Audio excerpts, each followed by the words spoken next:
کیا چیز بنائی. اللہ کی ذات تو ہمیشہ سے ہے اور ہمیشہ رہے گی، لیکن ہم یہ جاننا چاہتے ہیں کہ اللہ نے مخلوقات میں سب سے پہلے کیا چیز بنائی. اس طویل حدیث کا ایک حصہ میں پڑھ رہا ہوں. اول ما خلق اللہ نوری وکل الخلائق من نوری ونورا من نور اللہ. اجابت، سب سے پہلے اللہ نے اپنے نور سے تیرے نبی کا نور بنایا. سبحان اللہ. اور ساری مخلوق جو بھی اس نے بنائی سب تیرے نبی کے نور سے بنائی. اور تیرے نبی کا نور یہ اللہ کے نور سے ہے. اور یہیں پر اس آیت کریمہ میں اس حدیث پاک کی تفسیر دیکھ لیجئے کہ نور حقیقت میں یہ تو کوئی نہ جان سکا کہ اللہ کے محبوب کی حقیقت کیا ہے، اس کی کسی کو معرفت ہی نہیں ملی ہے. حدیث پاک سنیے. اللہ کے نبی صلی اللہ علیہ وسلم نے سیدنا ابو بکر صدیق رضی اللہ تعالی عنہ سے فرمایا، یا ابا بکر لم یعرفنی حقیقتا غیر ربی. اے ابو بکر، میری حقیقت کو میرے رب کے سوا کوئی نہیں جانتا. بس ہم اتنا جان سکے کہ ابتدائے تخلیق میں اول خلق یعنی پہلی مخلوق یا اول خلق صرف اور صرف اللہ کے محبوب صلی اللہ علیہ وسلم ہیں، اس میں کوئی دوسرا شریک نہیں. ثانی درجے میں یہ پوری کائنات ہے. اسی حدیث کی طویل حصے میں یہ بھی ہے کہ تیرے نبی کے نور کو اللہ نے 3 حصوں میں کیا، پھر ایک سے آسمان بنائے، ایک سے زمین بنائی، پھر تیسرے کو پھر حصے میں کیا. اس طریقے سے ہر ایک کی تفصیل ہے. مقصد یہ ہے کہ اللہ کے نبی صلی اللہ علیہ وسلم بشر ہیں بلا شبہ، حقیقت اس کا کبھی انکار نہ کیا جائے گا، کیونکہ اولاد آدم میں ہیں، لیکن فخر آدم بھی ہیں، فخر بنی آدم بھی ہیں. بشر تو ہیں لیکن لا کل بشر ہیں، یعنی ایسے بشر ہیں کہ ایسا بشر بھی اللہ نے بنایا ہی نہیں، لیکن بشر ہیں یہ بھی ایک سچائی ہے، اور نور ہیں یہ بھی ایک سچائی ہے. دونوں کو ہمیشہ رکھیے. کبھی ضد میں آ کر یوں بات ہونے لگے تو ایک پہلو پر مت جھکیے، جو حقیقت ہے اس کو باقی رکھیے. سیدہ آمنہ سے دنیا میں کون آئے آپ بتائیں گے؟ ایک بشر ہی تو تھے، لیکن حضرت آدم کی پیشانی میں جنت میں جو جگمگا رہے تھے وہ کون تھے؟ وہ بھی تو بتائیں گے نا. حضرت آدم کی پیشانی میں جو نور جگمگا رہا تھا وہ کون تھے؟ تو دونوں حقیقتیں اپنی جگہ برحق ہیں. توازن رکھیے گا، یہ آپ سے گزارش ہے. آپ ان کے ہیں تو اسی روش پر قائم رکھیے. اللہ نے اس آیت کریمہ میں جو یہ فرمایا بے شک اللہ کی طرف سے نور آ گیا، تو یہی نور مبین مراد ہے. اللہ کے حبیب صلی اللہ علیہ وسلم جو بشکل بشر آئے دنیا میں، لیکن لا کر بشر بن کے جیسا کوئی بشر آیا نہیں. پھر حدیث پاک ہے جو میں نے پڑھی، انا دعوت ابراہیم، یہ حدیث صحیح ہے. میلاد منانا نہیں منانا چھوڑ یار، جن کا تماشا ہے وہ پورے مہینے یہی سب کرتے رہیں گے. آپ اپنا کام کرتے رہو، مناتے رہو. آخرت میں سب کی گٹری اپنے ساتھ وہ لے کے آئیں گے، ہم آئیں گے تب پتہ چل جائے گا کہ میلاد مصطفیٰ کا کیا انعام ہوتا ہے. روز ازل ہی میں اللہ نے اپنے نبی کی آمد کا تذکرہ کیا ہے. سورہ آل عمران 3 پارہ، اس کا آخری رکوع پڑھ لیجیے. سارے فرشتوں کی روحوں کو اللہ نے جمع کیا تھا. وَإِذْ أَخَذَ اللَّهُ مِيثَاقَ النَّبِيِّينَ لَمَا آتَيْتُكُم مِّن كِتَابٍ وَحِكْمَةٍ. یہ پوری آیت کریمہ اسی کی ہے. محبوب وہ وقت یاد کرو جب اللہ رب العزت نے سارے رسولوں نبیوں کی ارواح کو جمع فرمایا اور کہا تھا لَتُؤْمِنُنَّ بِهِ وَلَتَنْصُرُنَّهُ۔ سنو، سارے نبی اول آخر سب جمع تھے، اور صرف اللہ اور یہ انبیاء و مرسلین کی ارواح طیبہ کیا فرمایا؟ لَتُؤْمِنُنَّ بِهِ وَلَتَنْصُرُنَّهُ، جب یہ تمہارے پاس آئیں تو ایمان بھی لانا، ضرور ان پر ایمان لانا۔ کس کے لیے کہا گیا؟ انبیاء سے کہا گیا۔ کس پر ایمان لانے کے لیے کہا گیا؟ لَتُؤْمِنُنَّ بِهِ، ضرور ان پر ایمان لانا اور ان کی مدد بھی کرنا۔ اب اسی کو اور ایک حدیث سے ہم واضح کر دیں کہ انبیاء کرام کا کلمہ پڑھنے والے کی ان کے سارے امتی اپنے اپنے دور اپنے اپنے زمانے میں رہے۔ لا الہ الا اللہ آدم صفی اللہ، لا الہ الا اللہ نوح نجیب اللہ، لا الہ الا اللہ موسیٰ کلیم اللہ۔ لیکن حضرت کلیم وہ کس کا کلمہ پڑھتے رہے؟ اب حدیث پاک کا ایک حصہ اور سن لیجیے، بات تھوڑا طویل ہو جائے۔ اصل میں جب یہ میرا موضوع، میرا دل پسند یہی ہے، سب سے پیارا مجھے یہ لگتا ہے۔ ایک مرتبہ حضرت فاروق اعظم توریت کے کچھ اوراق، توریت کتاب جانتے ہیں نا، حضرت موسیٰ علیہ السلام پر نازل ہوئی، ان کے ماننے والوں نے بدل ڈالا، اوراق لے آئے تو کہا یا رسول اللہ صلی اللہ علیہ وسلم محفل جمی ہے اور تورات کے اوراق آقا کے سامنے، یا رسول اللہ یہ توریت ہے۔ پھر آپ نے ایسے چہرہ پھیر لیا،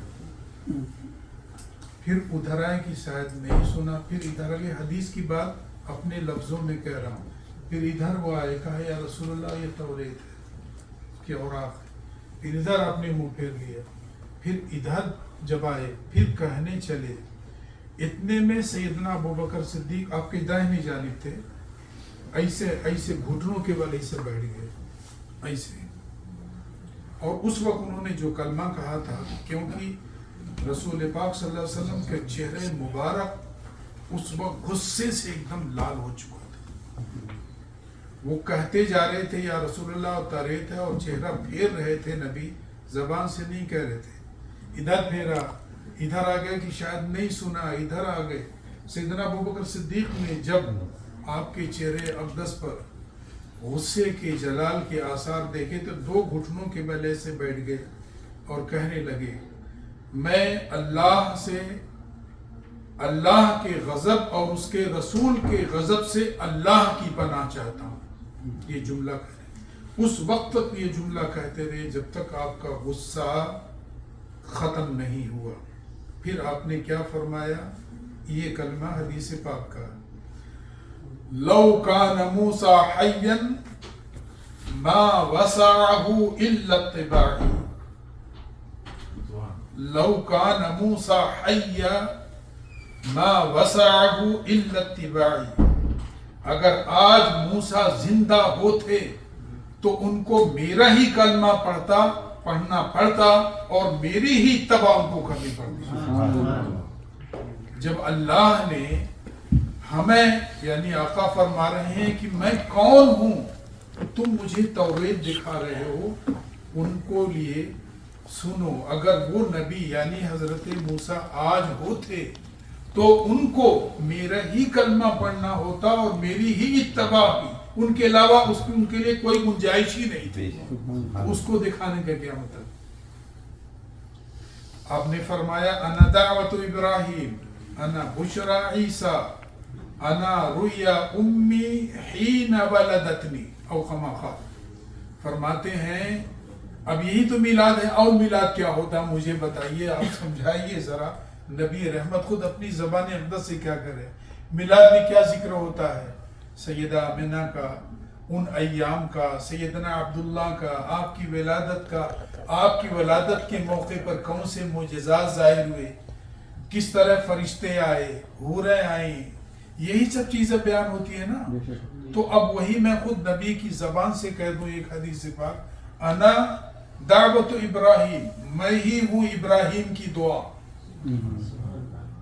میں ہوں ابراہیم کی دعا، انا بشرا عیسیٰ، میں ہوں عیسیٰ ابن مریم کی وہ خوشخبری، انا رؤیا امی التی حین ولدتنی، اور میں اپنی ماں کا وہ خواب ہوں یا وہ رویت ہوں جب انہوں نے مجھے دنیا میں جنم دیا تھا تو جو نور دیکھا تھا میں وہی نور ہوں۔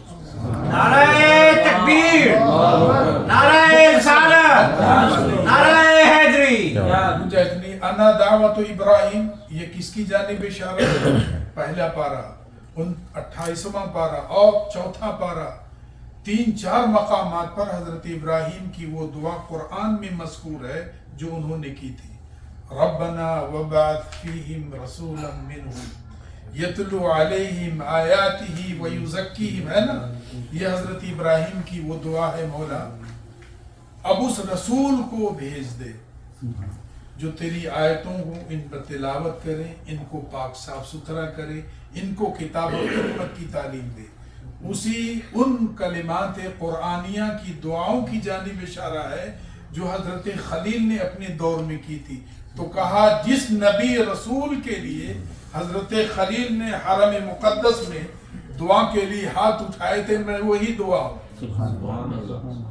بشرا انا بشرا عیسیٰ، 28واں پارہ سورہ صف، آپ نے فرمایا مبشرم برسول یاتی من بعد اسمہ احمد، اے لوگو میں تمہارے پاس صرف اس لیے آیا ہوں تاکہ اپنے بعد آنے والے اس رسول اقدس کی خوشخبری تم کو سناؤں جن کا نام احمد ہے۔ سورہ صف 28واں پارہ، اسی کی جانب اشارہ کیا، انا بشرا عیسیٰ، عیسیٰ ابن مریم کی خوشخبری میں ہوں۔ اور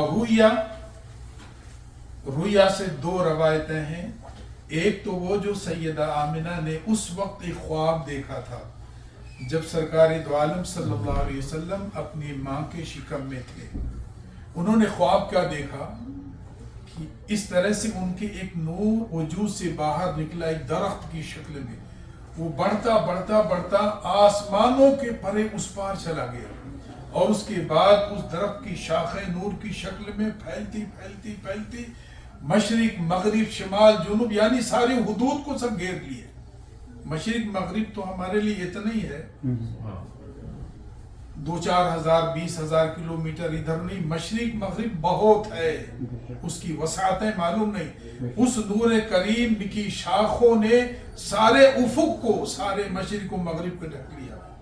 جب اس خواب کی تعبیر پوچھی گئی تب بتایا گیا کہ اس سے معلوم ایسا ہے کہ آپ کے آمنہ وجود سے کوئی بچہ ایسا دنیا میں آنے والا ہے جس کے قبضہ و قدرت میں یہ زمین و آسمان سب کچھ دے دیے جائیں، اور اس کا شہرہ اولین و آخرین سب بیان کرتے ہیں۔ دوسرا، میں رویا ہوں اپنی امی کی جب انہوں نے مجھے جنم دیا۔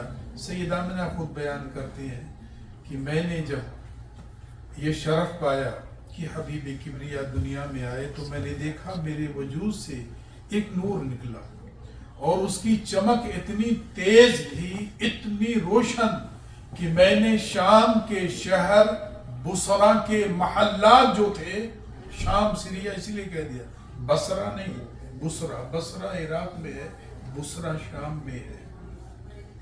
اس کی وجہ بھی ہم نے اولیاء کی کتابوں میں پڑھی۔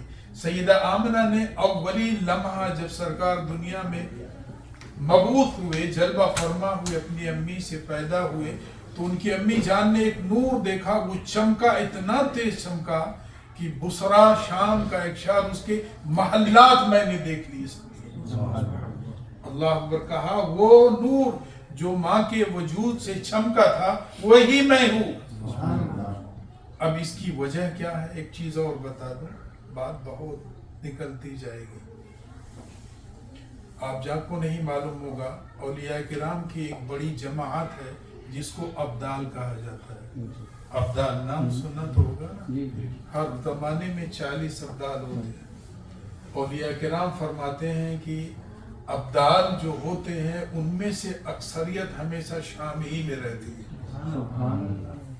کیونکہ نور محمدی کی دنیا میں جلوہ گری کی بات، پہلی چمک جو مکے میں ہوئی وہ تو ہے ہی خزانہ رحمت، لیکن اس سے باہر جس شہر کو یہ نصیب ہوا، ابدال اپنی سکونت وہیں اکثر رکھتے ہیں، کام ہوتا ہے چلے جاتے ہیں لیکن سکونت وہی رکھتے ہیں۔ اب ایک آخری حدیث، بقیہ زیادہ وقت نہیں لوں گا، آخری حدیث یہ ہے، آقا دو عالم صلی اللہ علیہ وسلم نے فرمایا، میں پڑھ دے رہا ہوں حدیث اس لیے نہیں کہ اس کا مفہوم بیان کرنا، میں پڑھ دے رہا ہوں حدیث براہ راست، لم یزل انقل من اصلاب الطاہرین الى ارحام الطاہرات، لم ازل انقل من اصلاب الطاہرین الى ارحام الطاہرات۔ یہ حدیث میں نے صرف آپ کے لیے اس لیے پڑھی ہے کہ اور بہت سارے موقع پر سرکار دو عالم صلی اللہ علیہ وسلم نے فرمایا ہے کہ میں ہمیشہ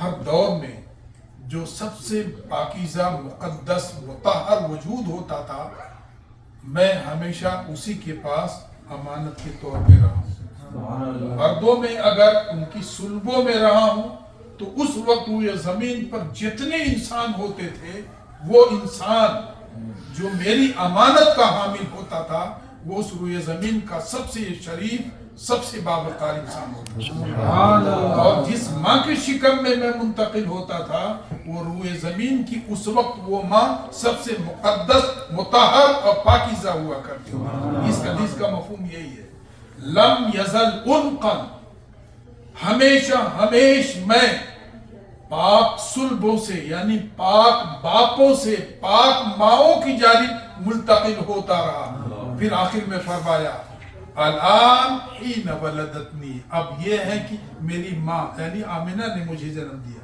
یعنی جس وقت اللہ کے حبیب اپنی ماں سیدہ آمنہ کے شکم میں تھے، روئے زمین کی کوئی بھی خاتون اس قابل نہیں تھی کہ آمنہ کے قدموں کی گرد کے برابر۔ سبحان اللہ، سبحان اللہ، خود آقا نے فرمایا ہے۔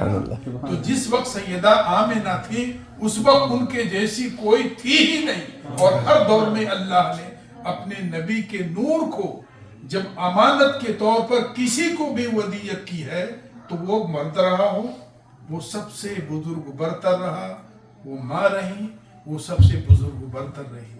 اب سوچ لیجیے کیا شان ہوگی حبیب کبریا۔ اللہ ان کی بھیک ہم سب کو ہمیشہ آمین۔